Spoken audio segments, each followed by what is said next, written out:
Hey, everybody, and welcome back to the Cinephile. This week, we are talking about Guardians of the Galaxy Volume 2 from 2017. Now, last week, we talked about Guardians Volume 1. Jake, does this stand up to the first one? Is it better? Is it worse? What are your thoughts? So I I think I like this one better, honestly. Okay. I feel like with watching them back to back and talking to you specifically, the Marvel guru here, or at least the Marvel guru I know, um, knowing like how this was kind of a different step or a step into something different for the MCU, and then watching these back to back, I can see where volume one is they're trying new things, but then they're still trying to play into that, classic superhero formula that they had built already with the MCU. Whereas I think with this one, they're just kind of like, okay, it worked last time. Let's just go for it. And I think that makes for a really entertaining movie. I think we explore a lot of our I don't want to call them fringe characters because they're still core to the story, but are Yeah, not secondary not characters. yeah, secondary. God, I can't talk. This is gonna be a That's going to be a struggle. problem because this is a podcast. Maybe we'll go back to silence or whatever. Yeah, Just yeah. This insert will be. insert title card here. Now, this won't be a talkie. This is A silent won't be a podcast. talkie. Nah, that's just called a paper. That's called. I've written plenty of those. The paper. Yeah, yeah. No, Um, I mean, honestly, kind of just jumping in, kind of with some of the stuff you said. Yeah, yeah. no, this is definitely a. This felt like the leash was kind of let out just a little bit. Oh, You know what I mean? 100%. Like, for instance, you could tell, as I said last week, I really liked last week. It was um it was very funny, but there were still some serious moments. And you Mm-hmm. kind of felt like after the success of Guardians 1, Kevin Feige kind of said, all right, James Gunn, go ahead, play. Mm-hmm. And you kind of got more humor. And this, I mean, you texted me a couple days before we recorded this. You're like, hey, I'm watching it, and this movie's hilarious. And then I watched it last night. I was like, yeah, no, this movie's actually really funny. It's so Like, funny. Like, and it it's really just is. it's so funny. It tries to find humor in everything, without losing story. Right. I feel like it's Right. able to balance the comedy, um, with telling a compelling story and staying um, true to the plot of the movie. It's not just a farce the whole time. But there's Drax cracks me up in this. He is literally such a savage. I want a supercut of just all of Drax's lines throughout all of it. Because in Infinity War, he goes, because they're like, who is Gamora? What is Gamora? And he goes, I'll do you one better. Why is Wise Gamora? Gamora. And it's like, like I just think Yeah. that the Drax character is just so funny. Yeah. I think he's one of those characters though. I don't think he could have a film just by himself. I think that would, because there are side characters Yeah. that are really funny side characters. He is one of those. I don't think his the way he is written, he could hold up a whole movie, but he definitely has some serious moments. I think looking back on it, I remember seeing this in theaters. Mm-hmm. This was 2017. So this was right after high school, but this is definitely the period where I started really caring about film a lot. Mm-hmm. For those of you that don't know, I didn't really care. Like I liked movies, but I didn't really like movies like this until basically my freshman year of college. And then I really started following it all. So it's only been about 6 years that I've really cared. But this this movie, I remember it coming out and seeing it. I'm like, and I just kind of remember it being a step down. And after watching it Mm. last night, I struggle with that. I still think maybe it is for me a little bit of a step down from the first one, but I Okay. don't think it's because of the writing. I Yeah. actually just think it's because of the story. Okay. Um, I felt it felt like they were trying to do too much, Hmm. if that It, makes sense. Obviously, you do the classic Empire Strikes Back, split off the cast into weird duos that you aren't expecting. yeah. Um, and but at the same time, for some reason, it felt lacking to me in I Hmm. guess what I would say is that it felt lacking to me because I wanted more story. Okay. Like I wanted those jokes, but I wanted more story. Because those Okay. jokes, that's the thing that this film was remembered for. It's not necessarily Yeah. remembered for the fact, the story elements. Obviously, there is Hmm. importance for the rest of the MCU, but it's not necessarily remembered for that. I'd say it's more remembered as literally the funniest, the funniest movie in the MCU, and honestly, maybe one of the funniest comedies I've ever seen. And I'm. It depends on what mood I am in as to how funny I think something is. So, but no, this movie is. I Drax is literally so funny. It's like not even. He is quite the And when he clown. goes, and they're like, "What?" He goes, "I'm imagining being with you physically."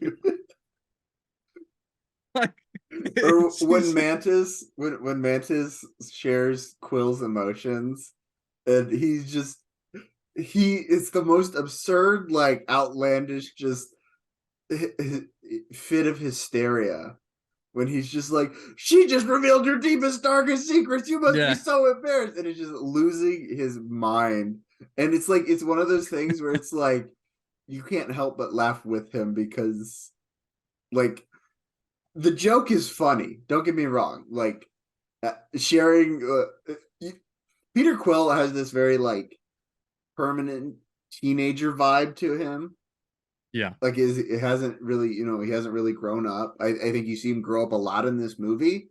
I agree. Um, but he has this kind of like permanent teenager vibe, and we all remember when you had your secret crushes in middle school and everything, and it's like you didn't.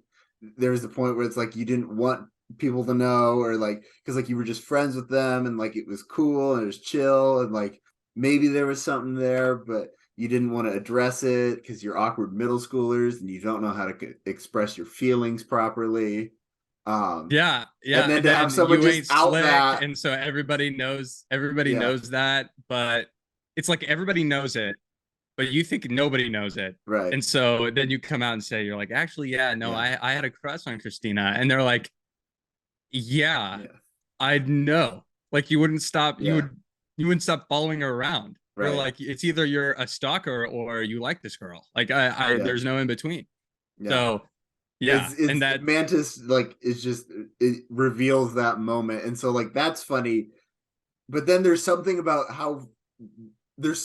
funny about how funny Drax finds that, if that makes any sense at all. yeah, Like the fact yeah. that he is just like almost like falling over with laughter at how embarrassed Quill must be. Like that just is funny, and I feel like only a character like Drax can pull that off. Yeah. So I Because you know feel that he sorry to cut you off. He's so get over it. He's so honest and takes everything so literal, and he speaks in such a literal way that he's just, I don't know, like, he's just genuinely honest. Like, this is exactly what Drax is thinking. yeah, and so I think I was thinking about these movies wrong for a long time Hmm. because that first experience, or maybe second, with Guardians Volume 2, I was like, it's just too funny. It's too jokey. It's not serious enough. I want some grounded story. And then watching it again, I'm like, even Drax has a couple of moments where, Yeah. and through Mantis, and that's why one of the reasons why I like their partnership so much in Hmm. future projects that they do. Um, but even Mantis just has, she goes and touches his shoulder and she's like, I just feel your pain. And she starts to cry. And that was brilliant on the fact of James Gunn to say, okay, the Drax character doesn't really cry. He Hmm. doesn't show a ton of emotion. So we're going to find a character that can Yeah.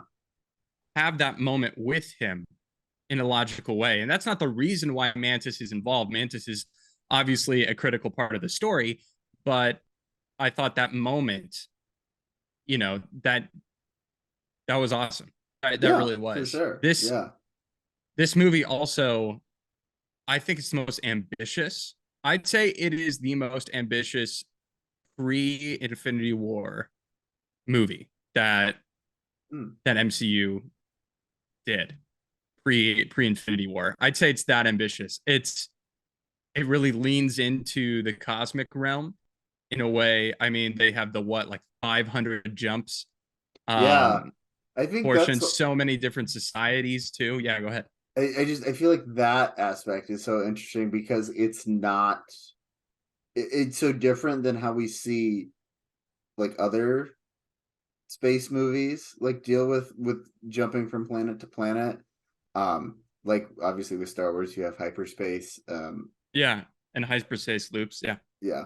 Uh and it's just this is not that, and the fact of like there's these points, just I don't know, it's just it's creative and it's inventive. I wonder if that's a James Gunn, invention, or if that was written into the original Guardians of the Galaxy comic books, or however these were started. um so I find it new. It's new and it's fresh. It finds ways to be new and fresh, um, while still playing on a heavy note of nostalgia, and um, having things we understand and can relate to in it. And so I think it's a good balance there. And I think there are some story flaws, and there are points that I was watching this. I was just like, okay, I guess I'll go along with this. Um, there were, I guess there were more questions I had that I was just like, okay, but explain this to me a little more. You know what I mean? Um, but I think honestly, like this is a movie that, like, if you just look at it for pure entertainment value, the entertainment value is very high on this yeah. movie. Um, and so it, it's not a big thinker. It's one I think that just is meant to be enjoyed, um, and make your heart feel good. And speaking of nostalgia, there are um obviously Awesome Mix Volume 2 with some great songs this Yes. time round.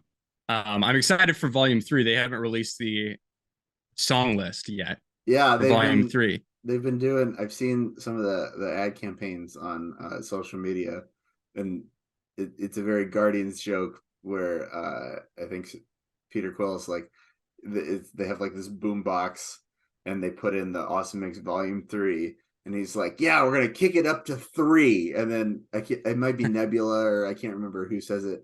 It's like, but shouldn't don't you mean we should kick it up to 10? Because that's more than 3. And he's like, no, but it's like the third, so we're kicking up. Right. Just play the music.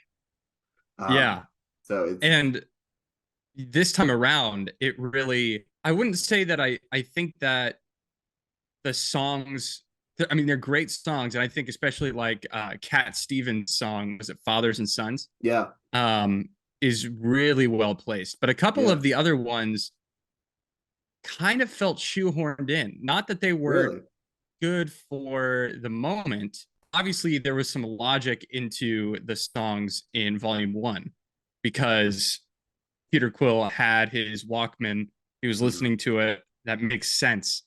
And this time they kind of just played the songs. And there were a couple of different moments. Obviously, the very beginning where Rocket is putting together that boombox Mm-hmm. so they could listen to tunes while they work.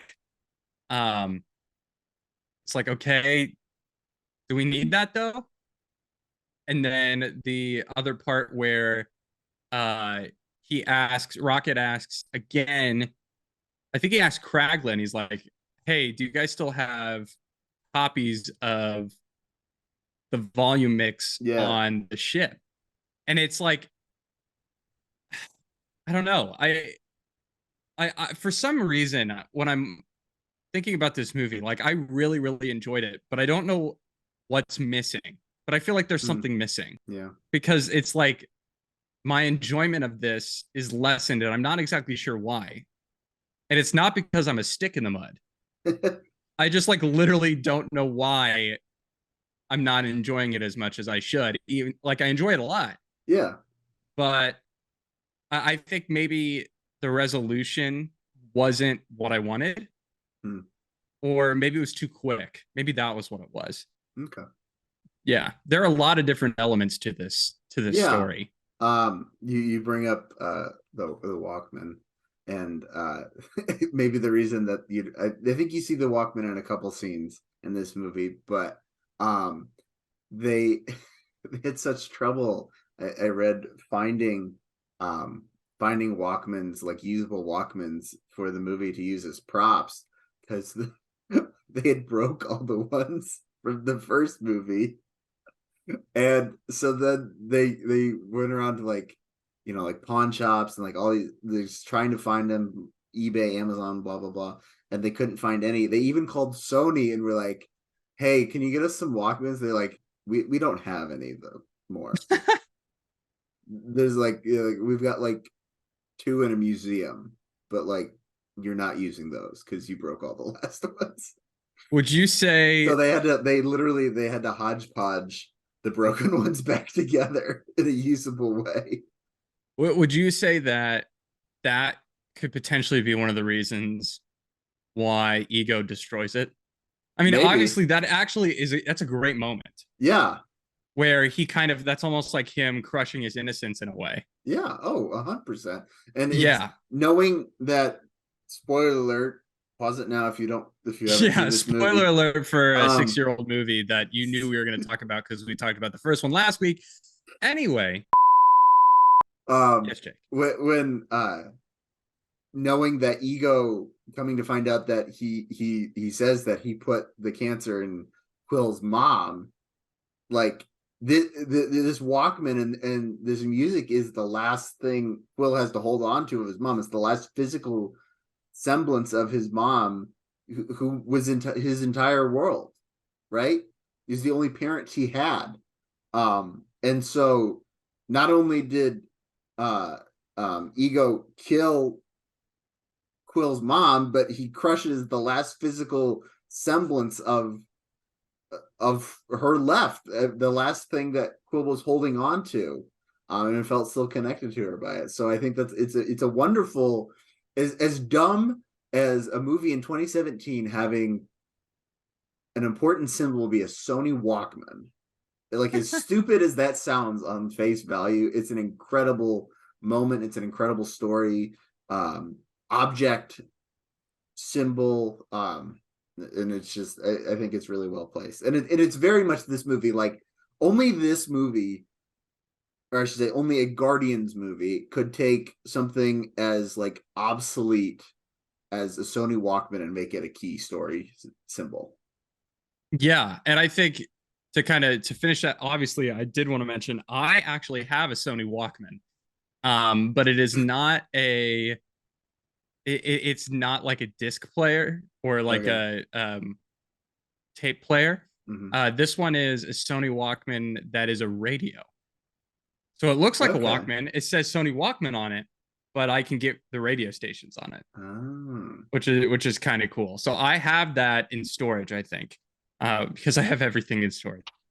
Um, but to kind of finish up our conversation on that, yeah, I think does two things. One, he destroys that physical manifestation, the last piece of his mom in a way, Mm-hmm.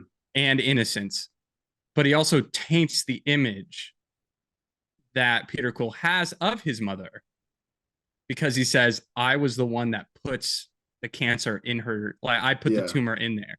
Yeah. And so he even ego goes one step further and taints the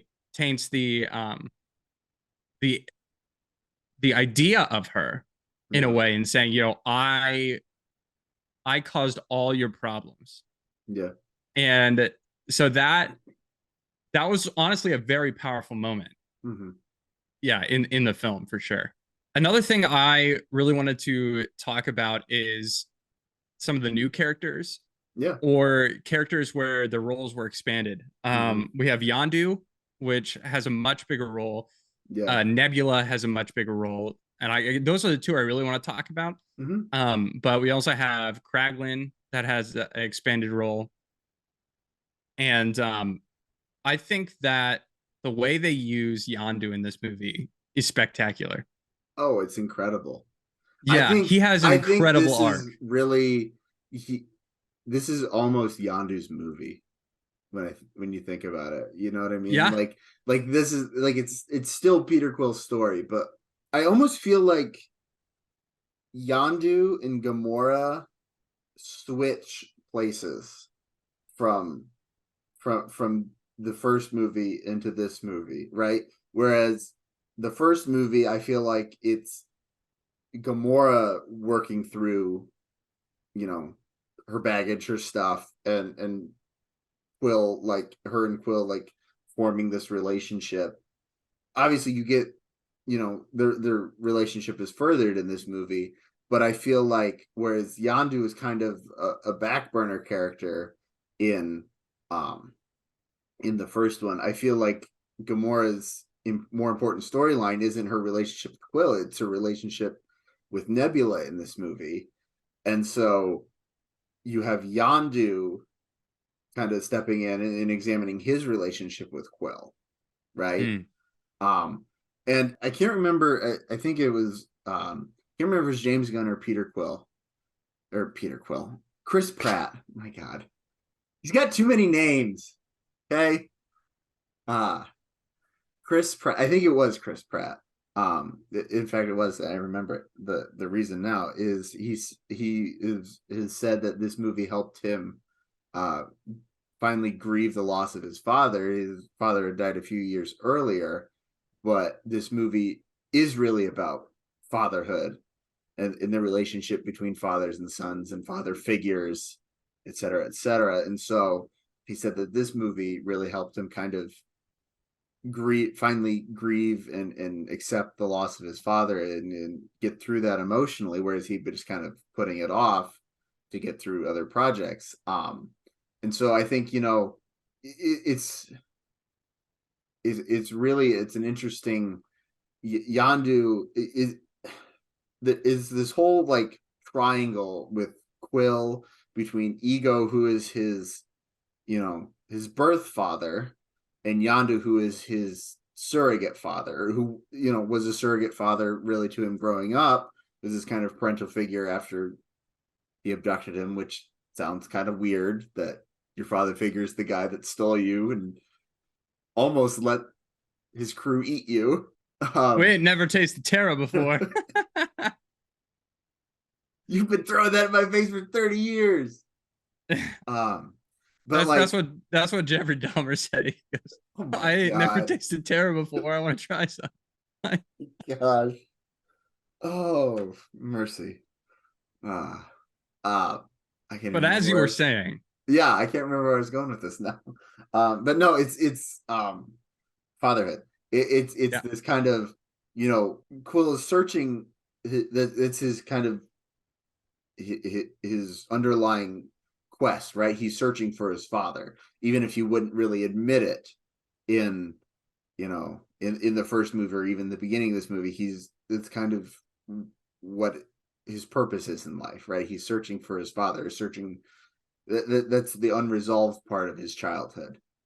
And so finding the thing that he's really been searching for all along, his birth father, but then being so disappointed in him and hurt by him, and come to realize that the father he needed all along was the father figure he had in his life. Um, right. so I think, to circle back to your point, yes, this is a beautiful movie for Yandu, and you really explore so much in his character. Um, and I feel like he grows so well. And I think Michael Rooker's performance is exceptional in this movie. Yeah, and I think you also look at it from the angle that especially in the beginning of this movie, this movie takes place in it's unique, even though it came out in 2017. So that was after Civil War, and it was right before it was a couple years before, or 1 year. Yeah, it was 1 year before Infinity War. This movie takes place very shortly after the end of the first movie. Mm-hmm. And so now Peter Quill has this newfound family where he is the leader. Yeah.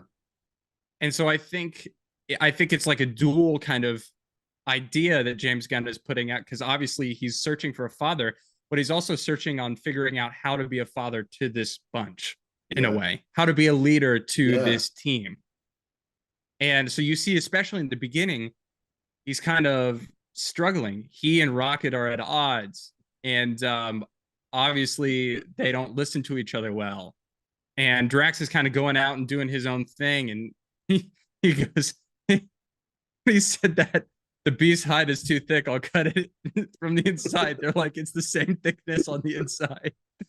Um, but and then he's also trying to figure out, okay, what is my relationship with Gamora? But by the end of the film, he's, I think, a much more grounded, serious character. Mm-hmm. Not that he's not funny, but his humor is a little different. And even in the post credit scenes, I don't know if you watched post credit scenes, Yeah, I did.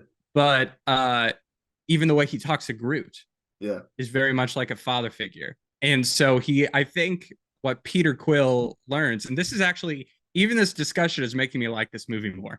I think what Peter Quill really learns is how to be a father to this family, how to be a leader of this team. And you see him kind of adopt more of Yondu's mindset instead of Ego's mindset. Mm-hmm. Um, and I think that's another reason why, because it's like, okay, after all this time, why do you want to see your father? And yes, to a degree, I understand that's always kind of like a lingering thought in the back of your head, but I kind of felt a little confusing to me. But then when you look at it through this lens of leaders and fathers and trying to figure out how to lead this new team, this new family, um, that makes more sense as to why Yeah. he desires that so much. The second character I wanted to talk about, speaking of family, is Nebula. Mm-hmm. Nebula gets a much bigger role here, and by the end of Infinity War and Endgame, I actually really like Nebula's character. I think she's had a ton of growth in the movies, and it's obvious that these are her early days. Mm-hmm. But we get a little glimpse, I think it's a Thanos as well through her, that obviously leads into Infinity War. He talks about having the perfect society, kind of perfect ratio, cutting half of the universe away in order for the other half to thrive. And you kind of see that ideal in him removing body parts all the time, Yeah. and it kind of making her this cyborg. Um, and I just I just liked her kind of relationship with Gamora, because even though they are sisters, they really were put as like sparring partners. Yeah. Um, and then they kind of find a resolution in a way. They definitely find a resolution by the end of Endgame, Mm-hmm. but you see the beginnings of this resolution to what their relationship is. Mm-hmm. Um, but I also think it's funny that like she's just obsessed with beating Gamora. And I also, the whole thing with, I was watching this movie with Adam and Emily and Sam. Actually, Emily was upstairs, so it was just Adam and Sam. They were watching, and Sam just kept dying laughing every time they kept bringing up the root. Like she's like, "I'm hungry," and they're like, "It's not ripe." And then like goes back and forth, and then at one point she eats it. She goes, "It's not It's ripe." not right yet. Yeah, but so obviously she kind of brings some more deadpan kind of humor to the mix. Mm-hmm. But I really do like her relationship with Gamora, and I can see the beginnings of her becoming a guardian, which she's a full out guardian of the galaxy in this third installment. Yeah. I think it's very interesting, seeing, repairing her relationship with her sister, even though they never really had a very adversarial relationship, shall we say. And I Right. think almost, keeping our lens of fathers and fatherhood, looking at their relationship, knowing that, the root problem is having a bad father, right? Hmm. Because Nebula's like, yet yes, she thinks she's upset with Gamora because was Gamora winning was always the cause of her pain. But Gamora was never the one causing her pain. It's Thanos is the one that's literally like taking her apart and replacing her with cybernetics, right? And He's it's the only one, because Gamora won, yeah. and it's like she had to win. And yeah, because she's fighting for her survival as well. And I think Right. they have a wonderful moment where Gamora really explains that to Nebula, while at the same time understanding like it's not her fault, but still like understanding the role she played in Nebula's pain growing up. Um, and so I think, you can take that father's lens and look at their relationship that way and say, this is kind of, overcoming having an abusive father, overcoming um having a bad relationship with your father, or a father who doesn't parent well and knows how to raise children well. So I think that adds, even another level if you want to Yeah. apply that lens. Yeah. And I mean, and I guess a final level would even be Rocket and Groot, right? Yeah. Because Rocket very much is Groot's father in this Mm-hmm. film, especially because Groot is baby Baby Groot, so Groot. he's really small. But Rocket is definitely, he's like, whatever you do, just don't hurt Groot, Yeah.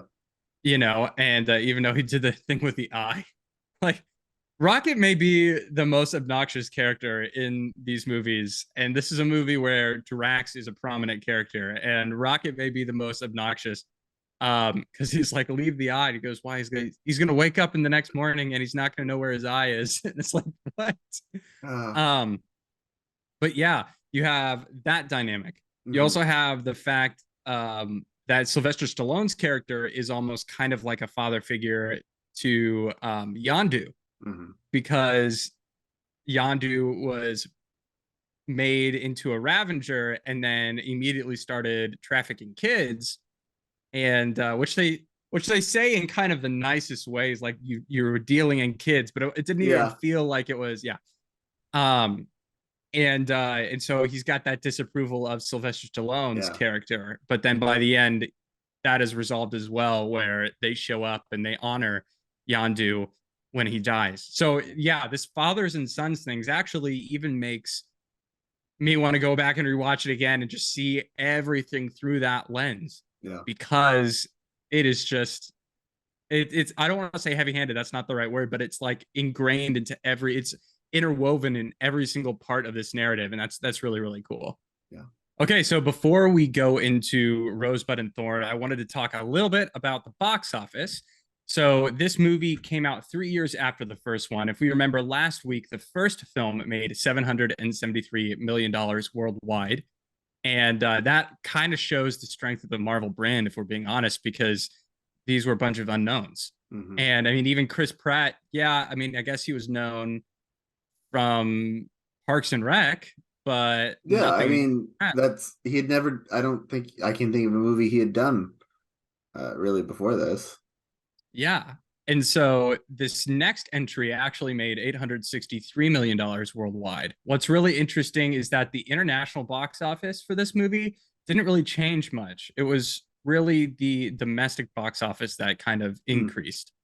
Um, so I guess that to me is just interesting. Obviously, this is a viable brand, and Yeah. the fact they waited 6 years, um, which actually the reason why this movie is coming out 6 years later, has to do with the fact that Alan Horn, who was the head of Disney Pictures at the time, fired James Gunn right before they started Guardians of the Galaxy Volume 3 over some 10, 12-year-old tweets.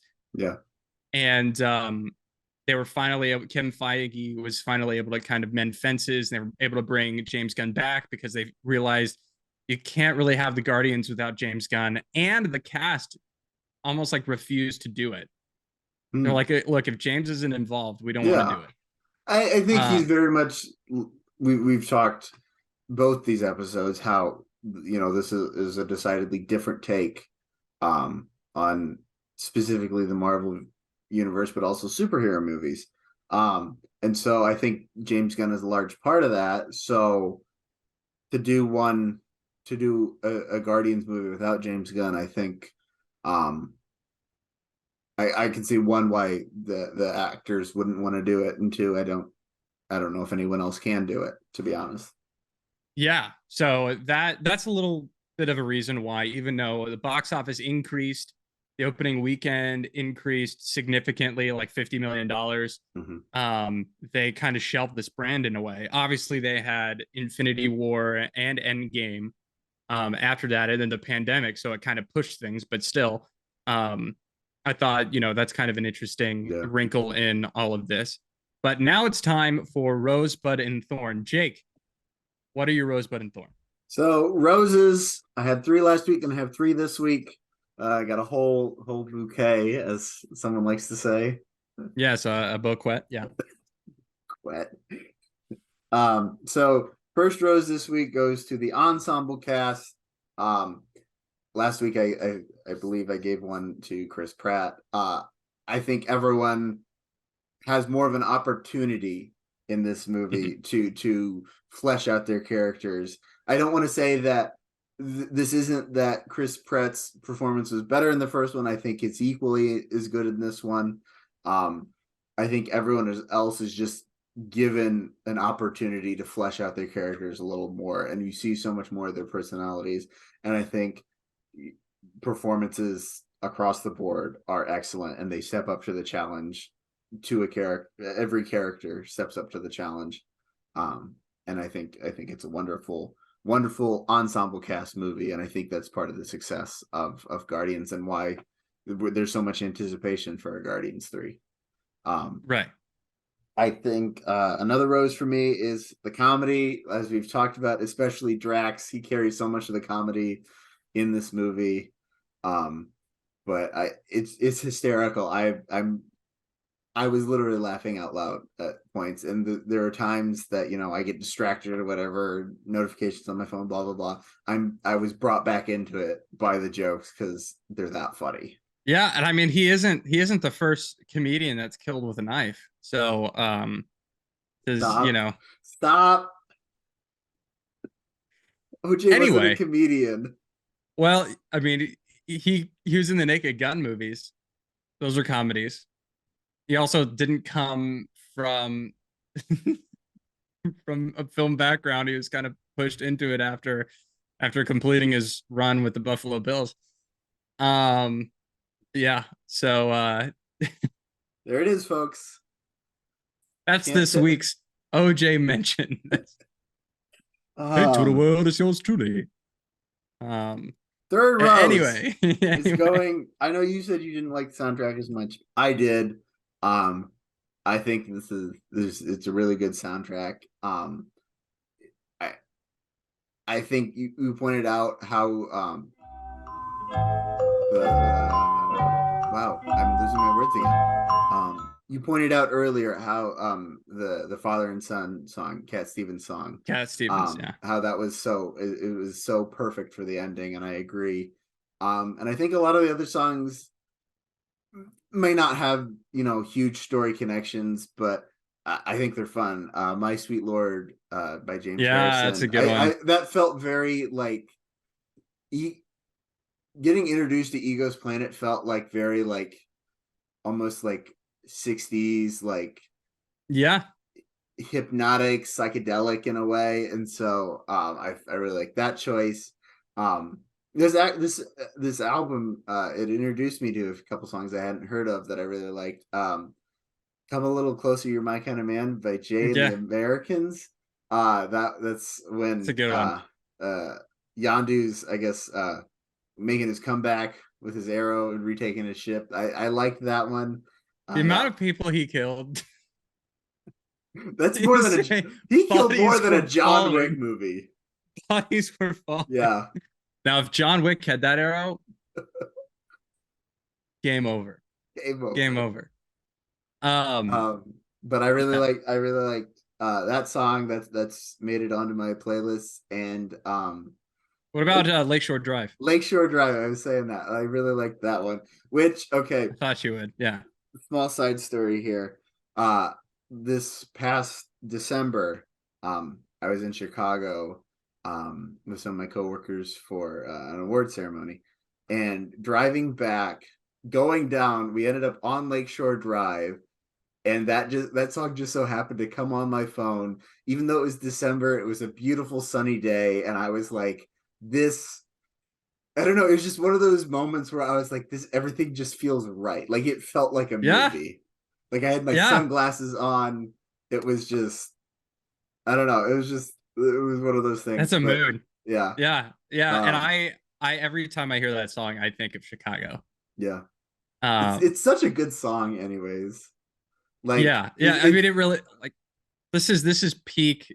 If anybody wants to know what kind of music I like to listen to, other than all the Christian music I listen to on a daily basis, it's this kind of music. This kind of music slaps. it does. This is the era like 70s, early 80s, kind of stuff, more like kind of like I guess like a soft rock in a way. Yeah. Yeah, no, it's this is always the move. Mhm. Um, but yeah, no, the music and like I said before, it's not that I didn't like the music choices. I like them equally as Yeah. much. I just felt like it was a little forced in as to explaining Hmm. why they were there. I don't know. Yeah. I But I see anyway, what you're saying. I see what you're saying, and I don't think you're wrong. Um, I have a different, slightly different perspective. I think, just moods of the song. I don't know if it needs to always be so integrally connected to the story, but sure, anyways, sure. uh, my bud, um, it's really, my bud is Ego's whole big master plan, like the expansion, and I think this may be where you might be finding. I don't know. This for me was the point, was the major hole in the story, is that Ego wanted to take over the world, or not the world, the universe, right? He had planted on all these different planets. He wanted to take over the universe, but I never really understood why. Yeah, yeah. It wasn't like a Thanos of, Yeah, I felt like, people are starving. yeah, I felt like Thanos, like, as like terrible as him wanting to like murder half the universe is, like he had some like twisted logic that was able to like make sense. I Yeah, don't it know made what Ego sense. is Yeah. going to do because he was literally just like covering every other world in like this like strange like volcanic rock kind of crap, and so I'm like, what's the point? What he spent, you know, millions of years coming up with this, and you're just going to turn everything into a big old rock? Millions of years to get the idea of what if I inserted myself onto another planet so I'd Yeah, have two planets. It's it, like what? I mean, it could have been. Ego is such a good character that I wish they would have come up with a better reason for him wanting to take over the whole galaxy. And I like the fact of him taking over the whole galaxy, like, is a fine motivation. You know, I think Right. he's a unique character in the way he's set up, and the way like that plays into why he needs Quill to help him with his master plan. I just need a better reason why he's come up with this plan. Yeah. And you're telling me that, okay, one celestial can't do it, but two can. But it's like you can't even expand to one planet by yourself. You have Yeah, to have two to expand to all of the planets. Like right. that I feel like that's a flaw in logic. Yeah. I mean, they kind of try and make him this Jesus-like character in a way, especially at the very beginning of talking about, I did this, I created Mm-hmm. this society, it's it's perfect kind of thing. But yeah, I agree. It kind of falls flat for me. Yeah. Yeah. And then my thorn is going to be the aspect ratio again. I Yeah. don't know if it Yeah. was because I knew to Yeah. look for it, because it bugged me in the first one, but I looked for it and I saw it and it made me mad. Um, like literally, like it's not hard. People like, okay, great. I love you using IMAX, but like it's not hard to just make everything look the same. Like, would it be so terrible if like we cropped a little bit of the frame to get the same aspect ratio? Like you're cropping the fringes, like nothing important happens on the fringes anyways. Yeah. You're right. So I don't know. It just it made me. I don't know if it made me more mad because we talked about it last week, but it made me mad again. Yeah, we talked about it last week, and Disney didn't listen to our podcast and change it. Bob They Iger, didn't. like you need to listen to this podcast. I saw you were on you posted a picture with Pat McAfee, or Pat McAfee posted a picture with you. So Yeah, you're gonna be on his that's a podcast. couple of units right there. You need to be on our podcast, Bob. What the heck? If Paul Iger was on our podcast, game over. That'd be epic. I don't know if I'd Um, have enough courage to like tell him things that he's doing wrong. when it comes to Star Wars, I would have that courage. I would have that. Okay, first, Mr. Iger, I need you to read my thesis. It's 90-ish pages of content, and it maybe explains why what you're doing is wrong. Then, if you have any questions, I will explain them to you further Yeah. and how to fix the problem. Second thing I need Um, to do is fire Kathleen Kennedy. yeah, bye bye, Kathy Kennedy. Bring in Filoni and Favreau. But let's be honest, nobody wants that job. Nah. Except maybe me. I would take that job. I would probably take that job. Anyway, uh we're gonna go backwards again this week, like I did last week, because I completely agree with you. The aspect ratio and the IMAX enhanced was stupid. And it's difficult because I appreciate when it's kind of a full screen. Like I appreciate the IMAX enhanced and Yeah. what it looks like, but it's like I don't. There seems to not be much logic into what scenes have the IMAX enhancement and what Yeah. don't. And if, I'm sorry to jump in here again, but my question is, why are you shooting in IMAX when this is on green screen for most of it? Like, if it's Well, going to be a digital image anyways, you're putting in for a lot of these things, right? I'm assuming most of this was shot on green screen. I'd be surprised if it wasn't. yeah. There's a lot of blue screen action for sure. But I guess I've never shot on blue screen or green screen, so I don't. Maybe there's a reason why you want to use IMAX for some of the stuff, but I'm just like, Yeah, IMAX yeah, isn't changing. Like you're not recording a better quality image because you're generating the image after the fact, or most of the exactly. So image after the fact. you can make it whatever Yeah, you'd like, and if you keep the original files, you can upscale it. yeah, But yeah, no, I agree with you. It's a gimmick. It's a gimmick. When they came out with the IMAX enhanced versions of a lot of these things, it was very gimmicky. yeah. And I mean, it worked, and I do like it being full screen. I like being able to see as much of the picture as possible, but when there's nothing else to see other than blue, Yeah. it doesn't exactly make sense. So that is definitely my thorn. I think that my bud kind of is the same. I liked Kurt Russell in this. I struggled a little bit with his purpose. I mean, I understood his purpose, but um I would have liked to see a more well thought out plan from a celestial who had millions of years to think of it. You know, Like all you did was sit around thinking. yeah, and I'd say my other bud is I felt like the story could have been tighter. Yeah. I think a lot of times when you do comedy, you, if not done really well, you sacrifice story for jokes.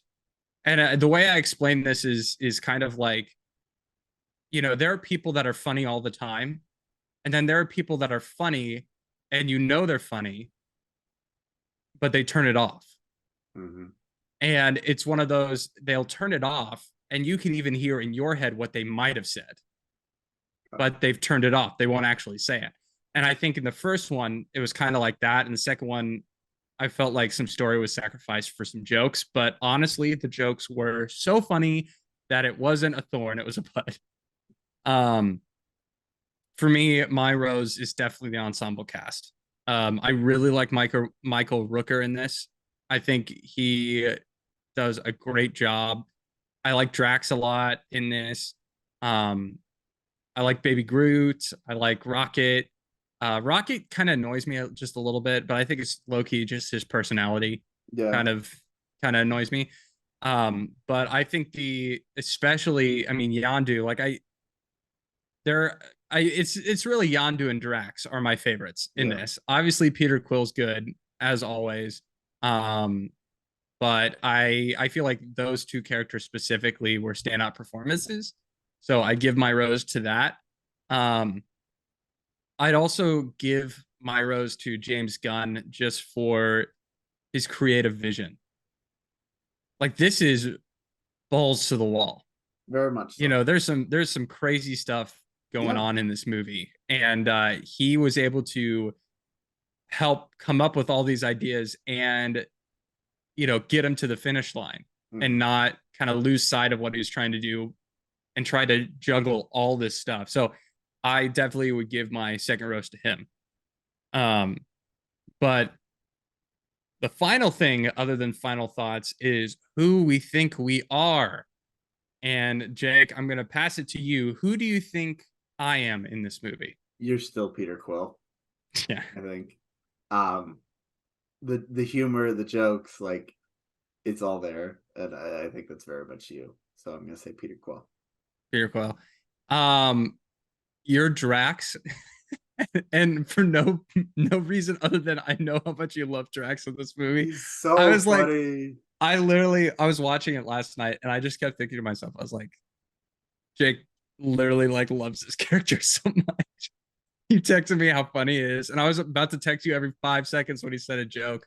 I could watch a supercut of just all of Yeah, Drax's jokes. yeah. Um, I mean, when he goes, I think it's the 1 inch man. Um, yeah, yeah. And then when he when he's asks, got oh, I was gonna say when he says that, he goes, wait, Yandu isn't your father, and he goes, no, he knew. And he goes, but you look so much alike. the whole dancer speech. The dance off to save the universe. Yeah, Yeah, the what, whole what a king. the dancer speech. That's funny. And then why aren't you wearing your suit or whatever thing? It Yeah, hurts my nipples. yeah. I have sensitive nipples. And then at the end, it comes back because he puts the thing, my nipples. And then the whole um, conversation about whether Ego made his own penis. yeah, yeah. He goes, yeah. He said a planet would crush her.